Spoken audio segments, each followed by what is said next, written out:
You are listening to the Horse Radio Network, part of the Equine Network family.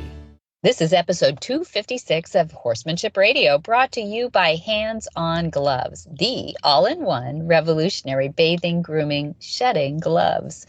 Horsemanship Radio is a part of the family of the Horse Radio Network, and today we have people from ends of the earth meeting and having a good time.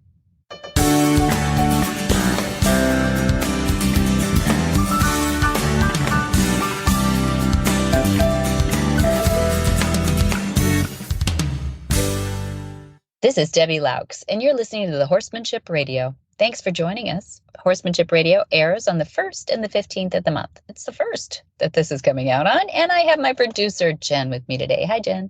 Greetings, Debbie, professional podcaster. Yeah, it's true. I have a studio that travels with me. Do you know what it is? Tell me. It's a Toyota. It's coming to you live from a Toyota.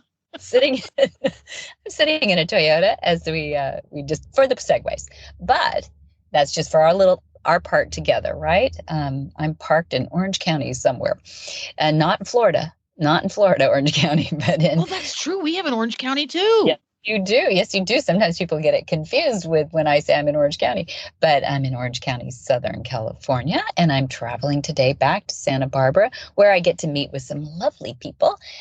Literally, I'm meeting with a lady who's from Argentina, living in Malibu right now, who has horses and is talking to us about going to Argentina. That's part of the meeting. The other part of the meeting is about working with some people that love horses and also are put on events. So they're helping me with the movement. And yay. Yeah. And, I think Gwyneth Paltrow is supposed to be there because this is one of those big get-togethers for people who put on events. And she has product lines, so I'll let you know if we get to chat with Gwyneth. Oh, neat. How fun. Oh, I know. There's possibility.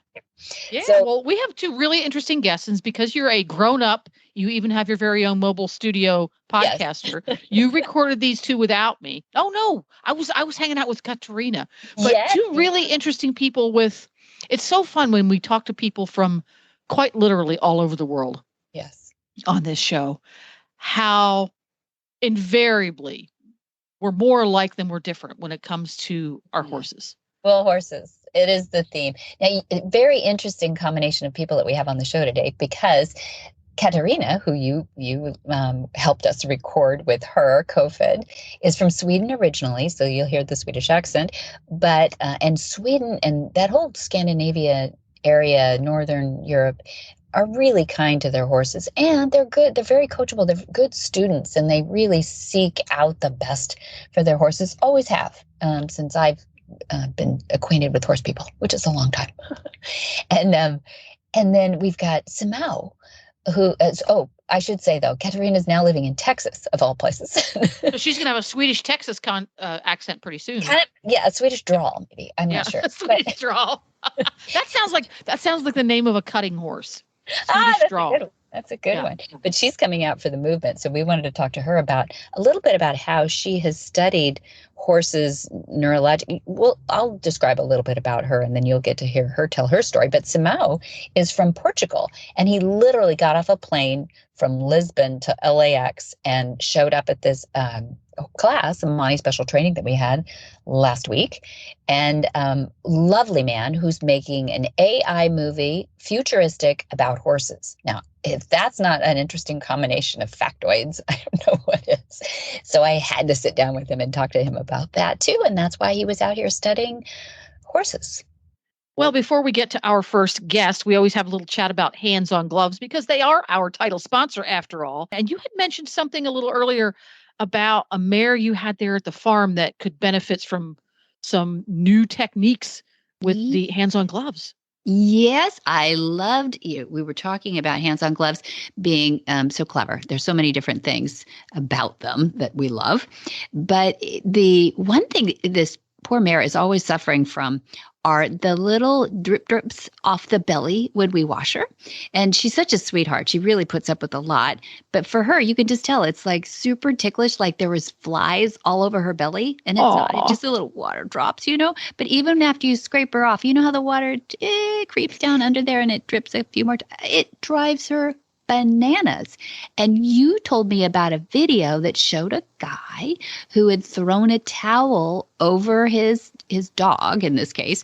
But, before you put it back in the car, you get out a towel. But for those who, want to really be able to grip the towel and really get a good job done of drying the dog or the horse in this case.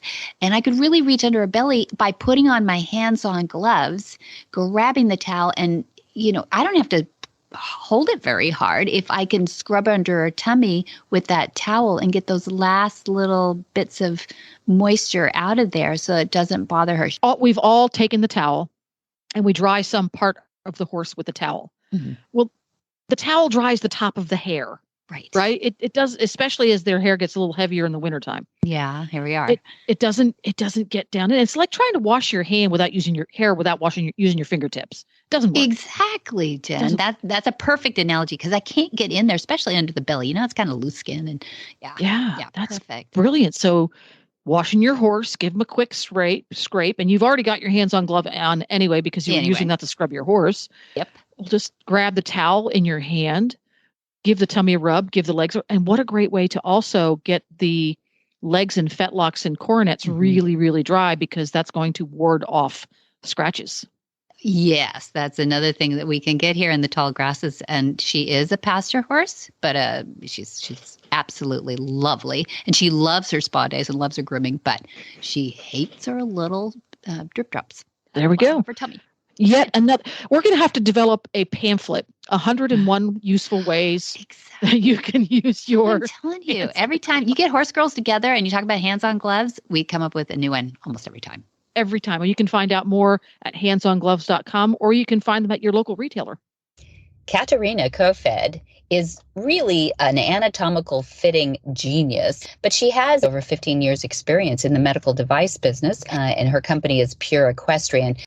Well, welcome, Katarina Koefoed. I'm excited to have you on the show today because you're talking about a subject I don't think we've actually covered out of 250 plus episodes right now as we speak. How are you?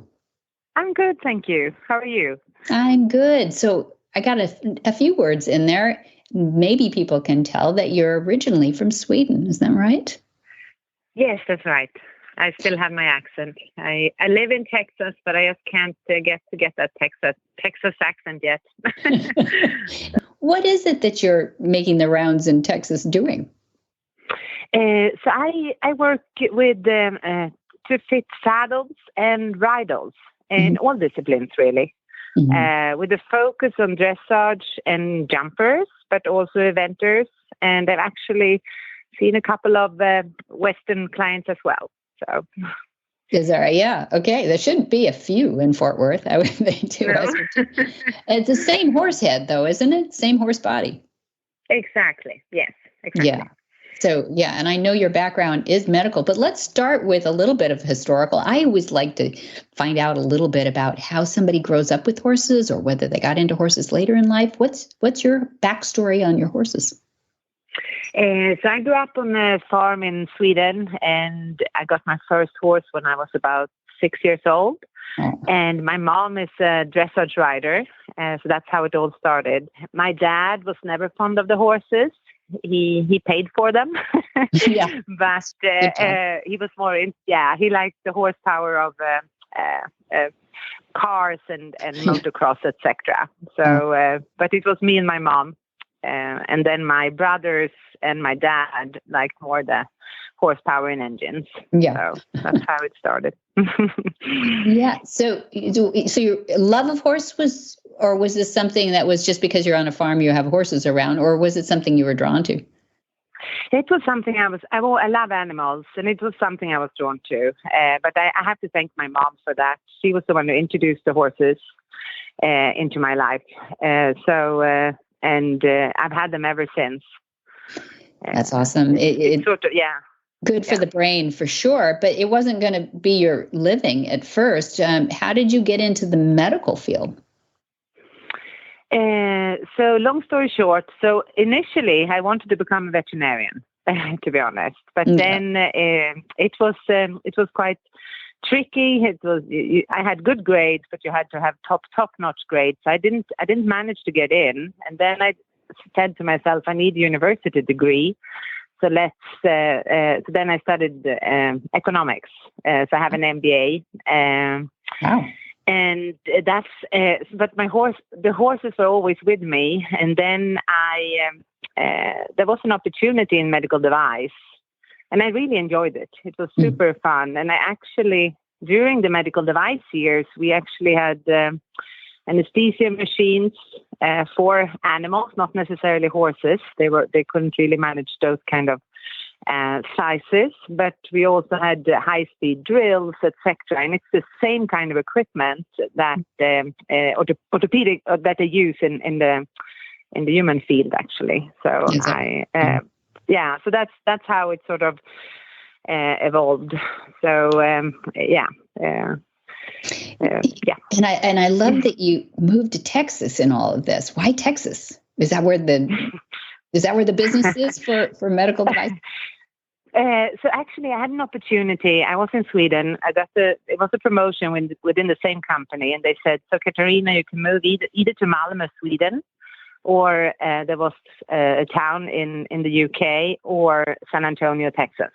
Wow. And I'd been to Texas one time, and I thought it was quite nice. It was 3 days at the Congress, and then I thought, well. My daughter, she's 6. If we're going to do this big move, it's going to be now. So then I thought, why not? Mm-hmm. And I also actually, at the time, which is quite funny, there was a documentary from Pilot Point, which is actually a little bit of the horse mecca here in Texas.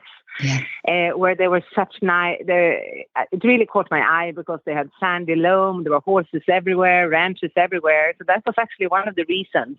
That was one of the things that actually drew my attention to Texas, to be honest. That is interesting from a documentary. Yeah. Yeah. Makes sense. Makes sense. A lot of different. Do you feel like I feel like Sweden and that whole Scandinavian area, believes that they are one of the instigators famous for treating horses well all over, compared to the rest of the world. Yeah, I must agree. And I didn't think about it until I moved somewhere else, so to speak. I've been a lot in Sweden. I have a lot of friends in the UK. So as a 14 and 15-year-old, I spent summers. Also have the same kind of horsemanship as I'm used to. But yeah, absolutely. And for me, it's basics, really. You know, that you feed them, they get fed properly, the fresh water, you get turnouts and all of that. Right. And in Sweden, you're not allowed to have just one horse. Oh, it's forbidden. So you need to have more than one since they're herd animals. And as a trainer, are you needing to be certified in order to hang up a shingle and be a business person in training? Yes, you do. Yes, absolutely. I think that surprises people in the U.S. sometimes that not only basic care is not always basic and pervasive, but also the fact that trainers need to be trained to pass the certification to train is remarkable to people in the U.S. sometimes. Yes. Yeah. I think it's good. So. Yeah.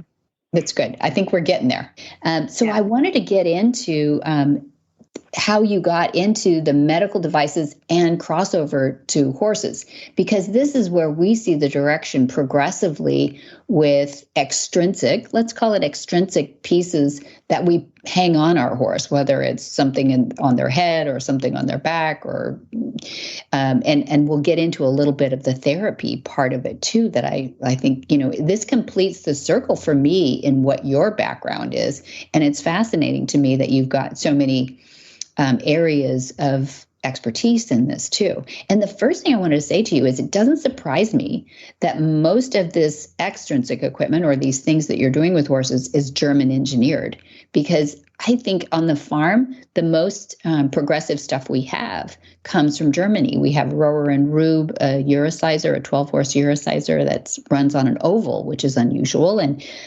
we have anyway, we've been very pleased with the products that Germany is putting out for horses because they're so well thought through. And I know you're from Sweden, but I know that probably a lot of things you're using are German.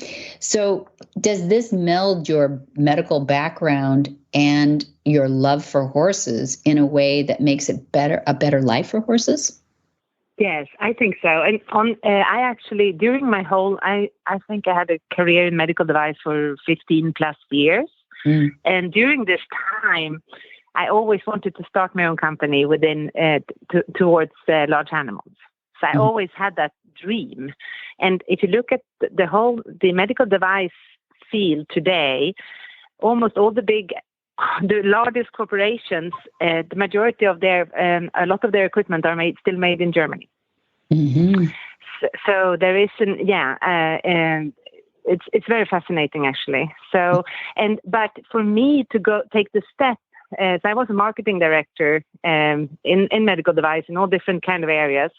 And for me to take this step, I think I believe sometimes, there is a plan for every person. Mm-hmm. Yes. and sometimes you just have to follow, what's, and sometimes it just shows up in front of you, even though you didn't think about it then. And for me, I was here, and then the company decided to move the whole marketing division back to Sweden. Oh. And I was in Texas. Yes. So then I thought, okay, what do I do now? And I was still looking into possibly continuing my career in global marketing. But then I couldn't really find that kind of desire for a kind of job here. So then I thought, okay, let's take a brainstorming with myself. And I started to look at the products that I really had a passion for in the horse industry. And then I started to contact those companies. Mm-hmm. And luckily, at that time, I don't know if it's luck, it was meant to be, but there was openings in Texas. So that's how it started for me, actually. So it just happened. And then I thought initially it was sort of, okay, let's do it as a side thing. So I started my own company. I was a consultant for anatomical bridles initially, and then the saddles came in. And then while I'm looking to continue my career in medical device, that was sort of the plan, because I thought that I can probably not live on this. But then there's a lot of demand out there, and there's a lot of unmet needs actually, and a lot of horses that have injuries or are in some kind of pain that's quite easy to fix. So that's how it sort of started for you. I think it's about 2018. That's when I started. So it's almost 6 years ago now. Yeah. Do you feel like some of these injuries are from extrinsic things from equipment that we're using poorly, or are we overworking our horses, or what do you think is causing the need for the massage therapy? Of course, sometimes it can, of course, be that the horses are worked too hard, etc. But it's like if you, as a person, as a sport athlete, are going to perform, and you have a helmet that is too tight on your head, or any kind of other shoes that are too small, and then they want you to perform, that's going to create some kind of injuries. And I worked in orthopedics for a very long time, and worked also with a lot of doctors who worked with athletes. So I think actually there is a lot. That's why the thing is, you can buy a very expensive saddle, but if it's not fitted for that horse, it's not going to be good anyway. Yeah. And so I think many times it actually can be the equipment, and it's not intentional, of course. Right. It's hard to see for the eye, and many of our horses, they tend to work a lot before, even when they are in pain, to be honest. Yes. So I think it's both, but I think there is quite some relatively easy fixes and that can prevent it. Oh, good. That's what I want to hear about, because it's confusing, to us owners. Yeah. Who we hear. Well, I mean, sometimes I think a lot of things are added to a problem, and I don't know if maybe we should back off of whatever we think may be causing the issue. And I don't know where to find all the answers all the time. And I'm sure there's a lot of listeners who are, in my shoes too, of it's confusing. How much do we add to it, or how much should we back off whatever we're doing? And, maybe you can be a little bit of a decipher for us on that. Yeah, I like to back off a little bit. It's what I tell people when I go out, for example, when I do a saddle fitting. I said, okay, do you ever ride your horse bareback? And that's how I started. I always rode bareback. And I said, if you ride your horse bareback, it's going to put you where you're supposed to sit. It's impossible to sit in the wrong spot on a horseback when you ride bareback. That's true. And that's where you want the saddle to put you. Mm-hmm. Very good. And that's a great tip. It is actually interesting, because many times that's not the case. Well, there you go. That's a pretty obvious visual. I love that. Yeah. What about headgear for them? Yeah. So I actually, this must have been, I grew up in a small little town outside of Stockholm in Sweden called Nyköping. And there's one girl there who's a founder of an anatomical bridal company, and she and I saw her from when she started all her bridles, etc. And they looked a little bit clumsy, not as elegant as you're used to. And then 2017, I just moved to San Antonio. She contacted me and said, "Hey, would you like to try my bridles?" And I said, "Yeah, sure." And she shipped them to me, and I tried them. And it was such a difference.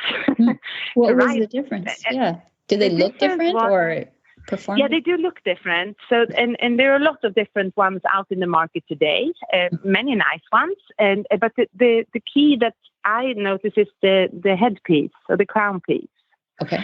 So it's sort of anatomically, it's a little bit wider, but it's also curved out for the ear base. Okay. So it sort of distributes the pressure over the poll. And it doesn't put and it prevents the crown piece to put pressure on the horses have sensitive nerves behind the ears, etc. Yes. And it takes away that. And I noticed on my horse, he was loose. He started to relax in his neck. It was very interesting, and I'm only Yeah. I was just going to say, that sensitivity behind the ears, a lot of people don't even know that. I mean, obviously, if you've ever had an ear shy horse, you wonder what caused that. And it can be caused by very little, because they're so sensitive there. You don't want to think people are actually grabbing their ears or anything, but it can, So so you're saying that the, that head, that pole part should be set back further away from the ears, or how does it help? Yeah, so it's basically it's curved for the ear base. So it's sort of the leather is curved out. Yes. Okay. So it's shaped so it sort of prevents putting any pressure on the ear base. Nice. And it's a little bit wider over the neck, and then there's a channel. So it sort of distributes the pressure. I bought into it, and then they come with all different kind of nose pieces, etc. But I really guess that was the first aha for me. Yeah, that made me really, because it's what's really a difference to ride in it. So that's awesome. It's one of the things that comes up a lot in conversations we talk about equipment is that we seem to be progressing as a discipline or as an industry, equestrian industry, to hoping that we do better for our horses. And of course, it started off with, let's let's throw something on their back, let's throw something on their head hundreds of years ago, and we didn't know really what we were doing. But now there's so many discoveries like you're making, smart people like you, that say there's a sensitivity around the ears, or there's a nerve ending right here on the cheek, or whatever it is. But how do you deal with rules in the various disciplines now that say, oh, you must use this kind of equipment or you can't use that kind of equipment? How do people work around that these days? I think that in the hunt, so if you look at hunter jumpers, for example, they can. They're not allowed to have them extremely wide, but you can still do them a little bit padded and a little bit wider without sort of catching because it's you don't want to get lower scores, etc. Mm-hmm. But in general, just for the crown piece, to my knowledge, they use them in all disciplines, in also USEF, FEI.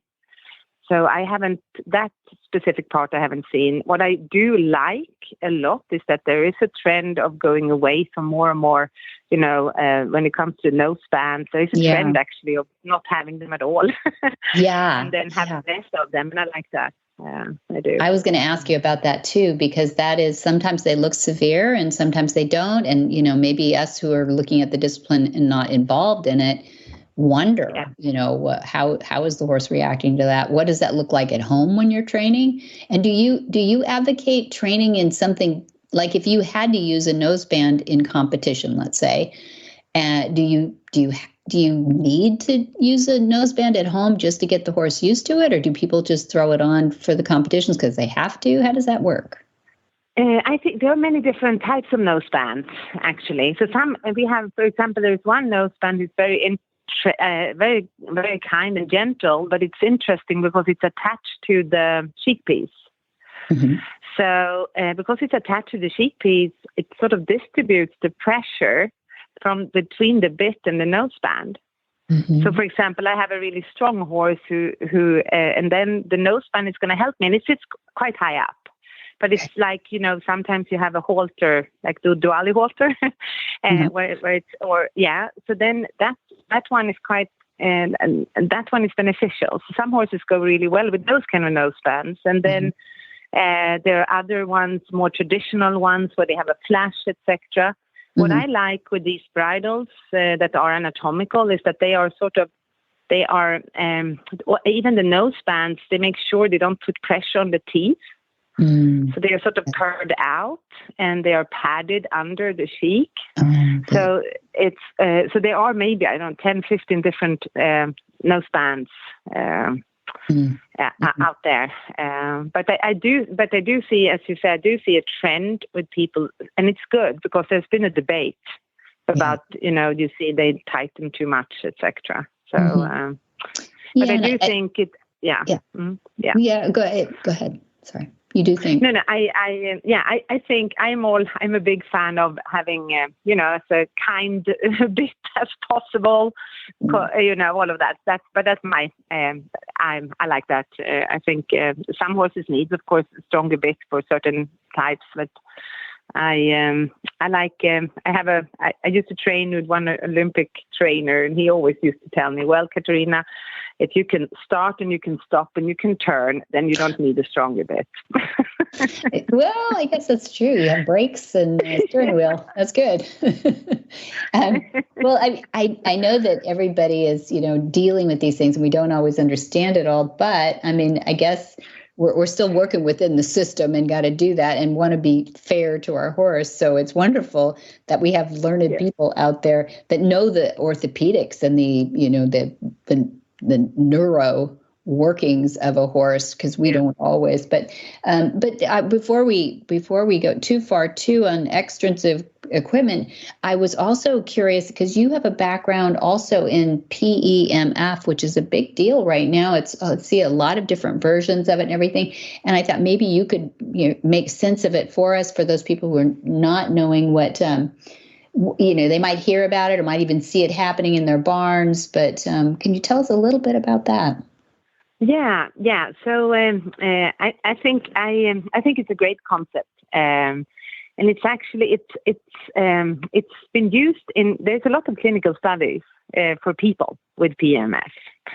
Yeah, let's back up for a second and start with, what does PEMF look like on a horse? Is that a light therapy, or is it something you rub on the horse, or what's happening when that's going on?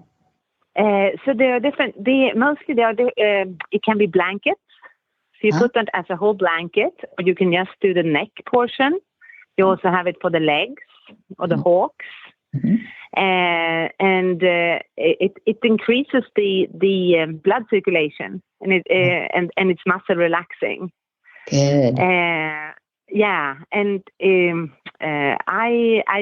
worked with that kind of equipment for quite some time, and I saw some amazing. It's actually sometimes when it's a great warm-up tool for the horses, actually. So in that sense, it's sort of, in my opinion, injury preventing.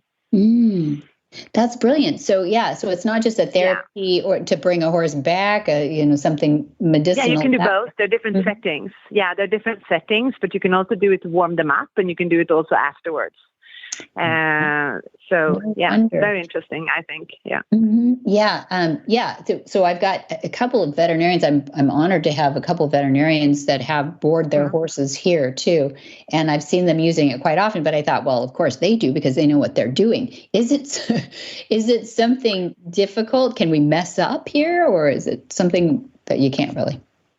No, not really. At least those devices I've seen, they're very, very user-friendly. Very easy to use, and you can't really.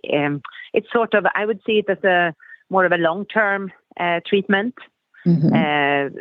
So you use it maybe 2 to 3 times a week, or if they're traveling. It's also, I've seen people who use it successfully to prevent colic. Mm-hmm. Wow. So when it's an ice storm or anything like that, you can't let the horse out. Mm-hmm. I used to put it on my horse to have the blood circulation, and you can actually you will see that they actually poop when you put it on them. That's amazing. That relaxation. So can you use it with other therapies, like it's just some massage therapy? I'm thinking like Masterson method is the bladder meridian and muscle release, I guess. Is it okay to use in conjunction? Yes, you can do it as a combo, and there is actually. There is a very nice German product out there where you can use both the massage together with the PMF. And the horses love it. Do they? I bet. I'm licking and chewing just thinking about it, My eyes are glowing soft right now. Yeah. What are some of the things that you look for, thinking of that in your horse, to show that what are you looking for in your horse to show that they're happy? I look for that there is no soreness. I always check the legs. I always palpate the back. Mm-hmm. I look that they have appetite, that's kind of the basics that I look for. And there is actually, without being negative, just being certified, there is a lot of back soreness out there. Yeah. These days. It's true. No, it's true. And that's why I wanted to we are going to, here's some little inside information. We're going to have you out here for the movement in June, which I'm really excited about. And I hope you are too. Yes, I am. Absolutely. Yeah. And I also like, what I would like to see more in all disciplines is to work the horses by the hand more. You don't have to ride, and also to hack them out. Mm-hmm. Let them be horses. Mm-hmm. That I like, and you can do a lot with the horse without having to sit on it. It's nice for them, to get. So that I like that. Let the horses be horses. I do too, Katarina. That's fantastic, and that's why we put our mountain trail in here too, because it gives you something else to do. I get it. I know everybody says I got to get out of the arena more, but sometimes we have a limited, lexicon of what does that look like. And I would love for you to bring ideas to the movement too about what we can do with our horses to let them be horses. That would be fascinating. Yeah. And I also, horses are herd animals. Mm-hmm. If we talked about Sweden, for look at many of the, and there are probably a lot here as well, but many of the top athletes, really top ones in Sweden, their horses are going together with a friend. Mm-hmm. Even the most expensive horses, they have a buddy. Fantastic. I like that. So I do too. I think we're getting closer. My producer Jen has been out here to our property and been to the movement too, and knows where our philosophy is trying to head. We're doing our bestest to create, track systems where we can put horses together yet keep them moving. And movement, we call it the movement for a lot of reasons. It's a movement away from violence and training, of course. That's the bottom line. But mostly it's about movement of the horses, getting them out of the stalls, getting them into a situation where they can keep moving all day long, just like their digestive system does too. We won't even get into that today, but I love what you're doing to be fair to the horse and to make them more comfortable in anything that you do with your horse together. So how do people find you? How do they get a hold of you to learn more and find out what you do? And yeah, so I have my company is called Pure Equestrian. And it's Pure is actually Katarina in Latin. So it's Katarina Equestrian LLC, but Pure Equestrian, I'm both on Instagram and Facebook. Okay. And and I absolutely love what I do. Yeah, I really love it. It's just and the focus is sort of to help the horse to get and sometimes the equipment that is best for the horse is not always what the rider was looking for. Mm-hmm. And then it is what it is, because some horses are really wide. They need a wider saddle. And so forth. So, but that's how, fantastic. That's mm-hmm. Yeah, we'll go over, I'm excited to go over it in June with you, the basics when you're here presenting, but also some of the progressive stuff too. Sometimes we forget about the basics and we need to be reminded, but sometimes we want to know, what we don't want to get behind in this learned research that everybody is doing from Germany to Texas to California. And so we're going to share all that in June. And people can go on our website, montyroberts.com, and click on the shop and then special events, and they'll see tickets for the movement, and there's still room there. So we limit it to 50 and keep it intimate that way. But we're going to have some fun. Monty likes to say that the concepts inherent in the language equus are based upon always giving the horse the power of choice. This is why he created his online university. So rehabbing and rehoming racehorses. You want to save them all. We get it. You will love this series with Monty and Jamie Jennings, host of Horses in the Morning and a certified Monty Roberts instructor out of Oklahoma. They work together on retraining ex-racehorses or off-the-track thoroughbreds for new, purposeful careers. See this series at montyrobertsuniversity.com.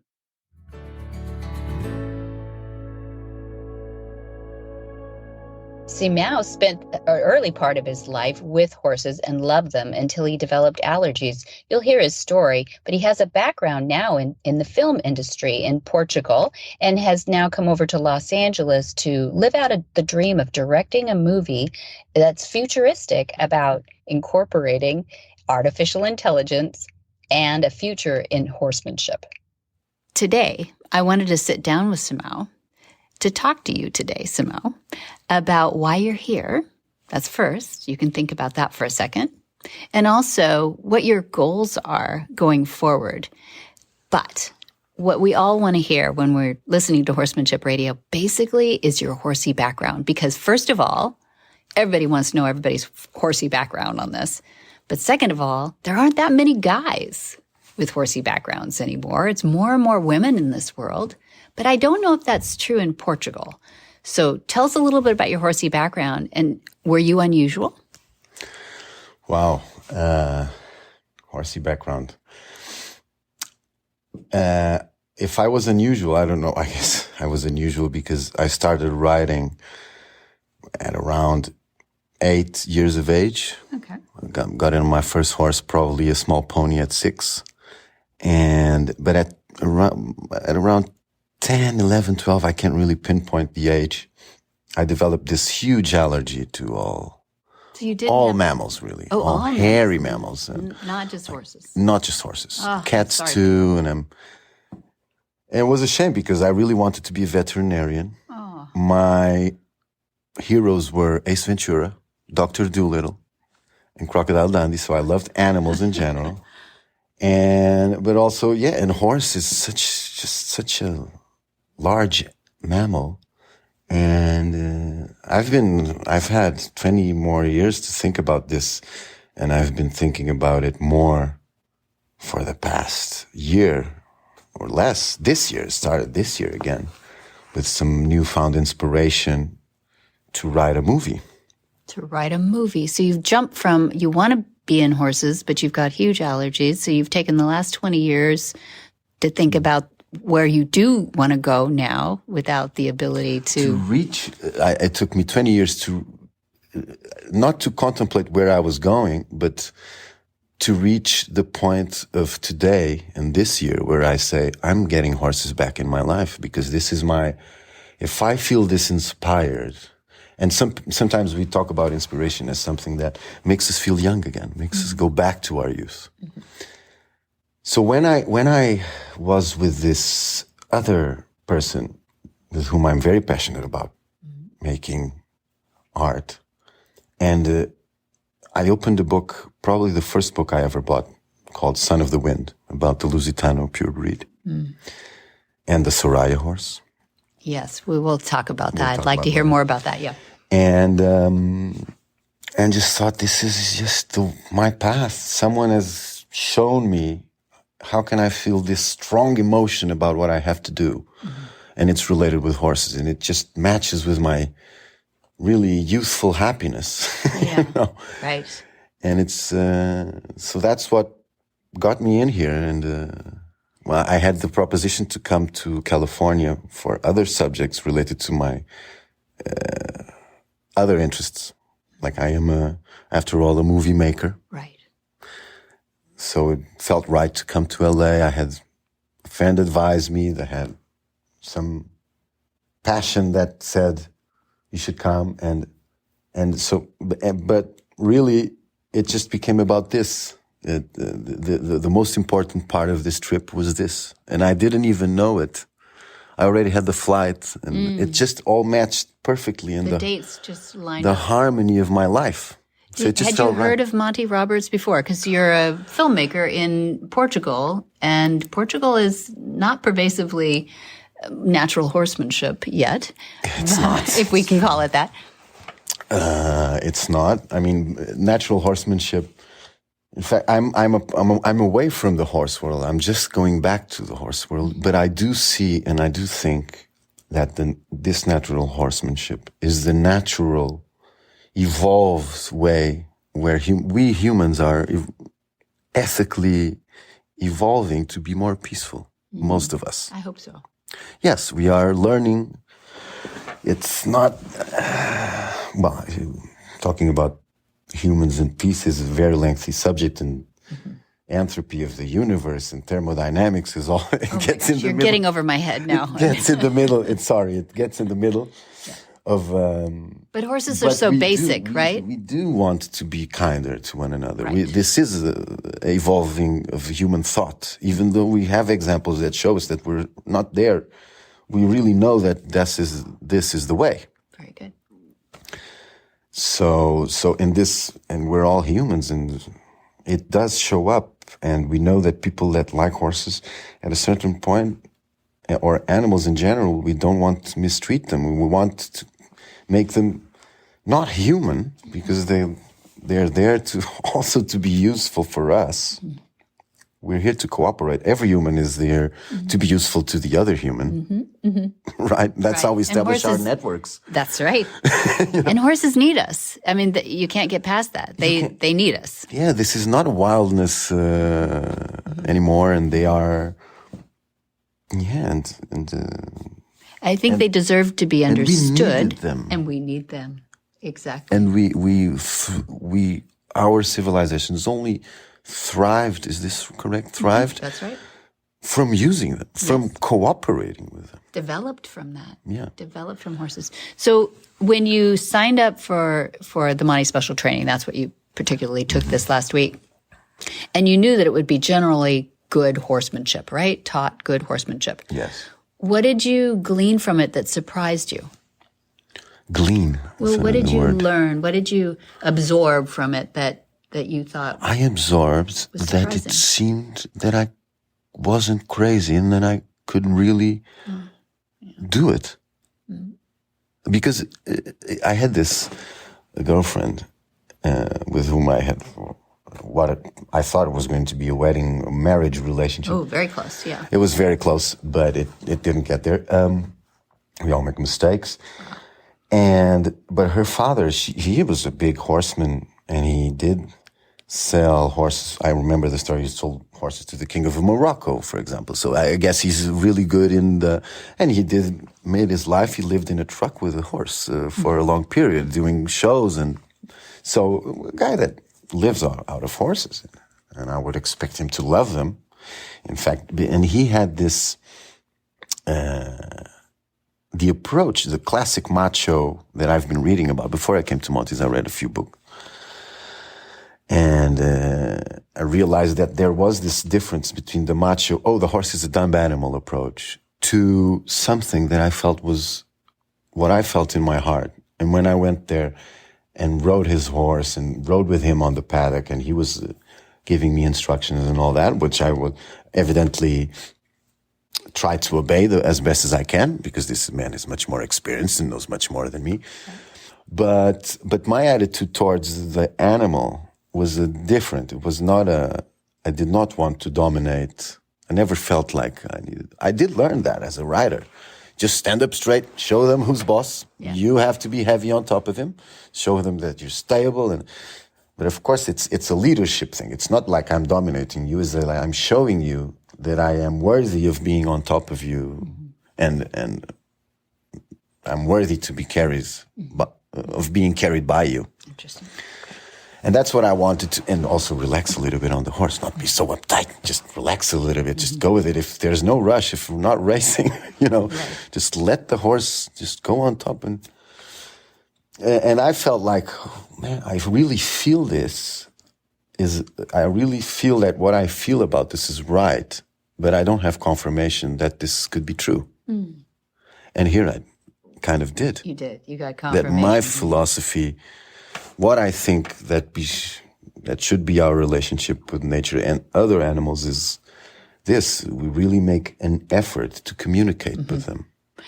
So a lot of people think that what Dad has imparted to the horse, or what he's learned from the horse too, is that it's more our feminine side or whatever. It's a more nurturing side. But I don't know. I see a lot of men who have breakthrough performance with their horses, and I would say it's closer to a partnership rather than a mother-child nurturing kind of thing. It's closer to a partnership of two athletic people and a person and a horse, two athletic beings that have decided on a set of principles that they want to learn and perform in. And there were two guys in the class, and there were two instructors that were male. So two male students, which is a little unusual, frankly, in a smaller class, and two instructors that are male. Miguel Lupiano from Brazil. That's a big male. It's a big male. He's a big guy. Thank goodness, because we had a big starter, didn't we? Yeah. Ebony. Oh, she's beautiful. That Ebony is beautiful. Beautiful. Frisian. What a beautiful with horse. something in her, maybe some Arabian or something. Beautiful starter. It'll be a beautiful lesson. And then there is Dad, who calls himself a cowboy, right? Right? Yeah. So I don't know. I think there's something more to it than just... Okay, so when we went to Portugal, we went on tour in Portugal to 3 cities. This is years ago, because we were not invited to Portugal a lot. Yeah, and you should know this, that the tour promoter was German, but she was living in Portugal. Anna Koefoed. No. but she's lovely. No, Anna Koefoed. Yeah, she's lovely. It was before her. I'm going to visit her when I get to Portugal. Oh, when I'm so glad. You will love her. Going down and meet her and say, Anna hey, I was in the Koefoed Desacci. She married a veterinarian. Desacci. Oh. Desacci. Anna Koefoed Desacci. Ah, exactly. Yeah, she's lovely. And it was before that. This lady's name was Simone.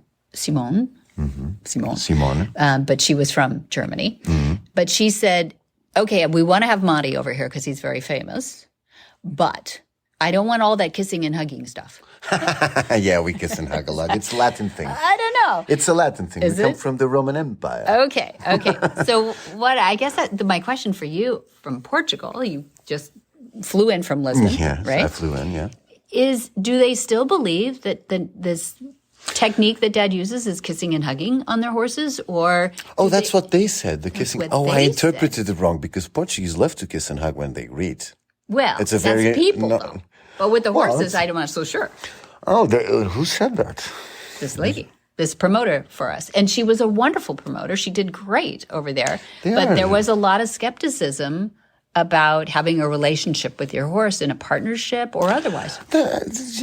I can't say. I'm not so much inside that the horsemanship, the Portuguese speak for the horsemanship. Portuguese I'm a people. Yeah, new. That's okay. I am an artist that went after his passion, and I'm not in the circle. I do not belong in the Equitador circle, but I am making contact with people, and I'm making contact, and I approached the more. So I should talk about one of the inspirations for my movie, which is a man that in the 1920s was just riding his horse along the Tagus River and finding the Soraya horse, which we spoke about before a little bit, and which is what the Portuguese scientists, archaeologists, which maybe are 2 or 3, are researching about this horse that this man Rui de Andrade found. And I'm sorry if my sentencing is not very clear. So Rui de Andrade rode along the Tagus River and found lots of specimens of this apparently 3,000-year-old horse. Well, or 3,000 is the 2,000 plus 1,500 is what we think was the history of horse riding in the peninsula. Okay. Anyway, this very ancient species of horse that can be tracked by around those dates. Mm-hmm. But as I can say, I don't know the details of the scientific research, but they are looking for this ancestrality on this breed. Okay. To try to track it on the history of horse riding and the importance of that region's docile and physically adapted to that terrain horse, which was willingly a horse that the Carthaginians and the Greeks imported and bred so they could be at the same military level as the steppes and Arabic counterparts. Okay. So these were war horses These were horses that were, yes, that's the Lusitan pure breed, as many people say, is a breeding of an autochthonous horse. Yes. Throughout these hundreds of years that had that zone, that denomination, and it is specially bred for battle in what is not long distance charges, but close combat. And it has to do, this is what these passionate people about the military who also invent stories on what they want, but you look at the empirical evidence of what the horse is capable of doing, and you can believe this story, right? 100%. So, and on the same subject, if we are to accept the theory of the Mustang coming with the ships that came from Europe and all this horsemanship development, which would make sense in my mind, they would also come from the Middle East, because at some point you would gather up resources, whatever they were, human in Africa, probably came mixed up with horses too. Some Berber horses had to cross, some were Arabic, so it's not, but it's still, I don't know why I digressed so much into this, but, the Soraya horse. Yes. And it's just a beautiful horse. I wanted to talk about it. So it's a breed. Soraya is a breed. It's a breed. And it's the autochthonous horse of the Iberian Peninsula. Iberian, okay. And it's a beautiful gray and golden horse. I mean, what would they be used for? They're being used for horse and healing. Because, yes, they're apparently very... So that's the romantic idea, is that they have this personality, which is actually what here at Monty, all horses have that same personality. This, what I'm saying, is just the perspective of the people that study this horse with their passion for their land and their country and their culture, and knowing this is our horse. And how proud are we that our horse is an ancestor, a very likely ancestor to many other Western riding horses. So nice. So we're talking like that went to South America with the Criollos, came over here for the Mustangos. And they bred with the Arabs. So the Lusitano has to have a little bit of that, I think. You've got, so you've got Andalusia over there, Iberian horses. Andalusia is Iberian. The Spanish horse, this Lusitano horse really is the Spanish. It's like it's like wine, no? It's a little bit... Appellations. Kind of like appellations. Yeah. So they bred over there, so that's why their name. And they have this special personality. It's a regional thing. They have the right for their, their own. Yes. Like people. So, and there's something about that warm climb down there in Southern Europe too that it has its own personalities too. So tell us a little bit about this movie that you want to make. Don't tell us everything, because I know it's not. It's still being cooked. It's being cooked. It's actually. I want to make a movie that is a very good homage to the horse. I'm not going to enter in artistic details, because I would like to keep it. Don't give us away. Yeah, you have to tease us for this movie. If I'm lucky enough to make the listener interested in what I have to say further, I definitely keep that as a surprise. Judge me later, please. It's done. Not now. But you're involved in the movie industry, so you do have the ability to do this. I have the ability. This one you want to direct, though, right? Yes, exactly. Looking at the horse, looking at such a magnificent, muscular being that allows us to... How can you believe that there's that a large herbivore mammal can put his head over your shoulder and just follow you around just because you're there? It's beautiful. Well, they're big and strong and fast. We talk about that a lot. It's such a difference in their motivation. They give us space. They let us. They do. I can't believe how far they come our way to be with us. Yes. It's but you can believe when you come here. No, that's true. If you come here, I see it all the time. Or you think, oh my Lord, how are these human beings capable of such thing? And then Monty says, no, but this is just how they do it. I just know that this is like this, and everyone can do it. And that's so inspiring. It is. You saw Mustangs this week. You saw Friesian this week. You saw thoroughbreds this week. You saw everything, didn't you? I saw a lot of variety. I saw the progression of the work with the horse, because in these 5 days you could have a horse, and then 2 days after you have the same horse, and you see how its behavior... I don't know if I should call it now. Now that I've met them. But I like that very much. And I wanted to jump in. No. Did you?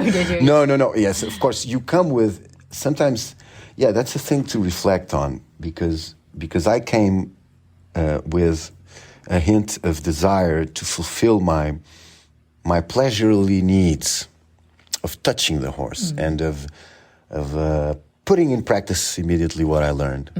But then you really I'm just appreciative of what I'm absorbing and knowing that I can always practice it later.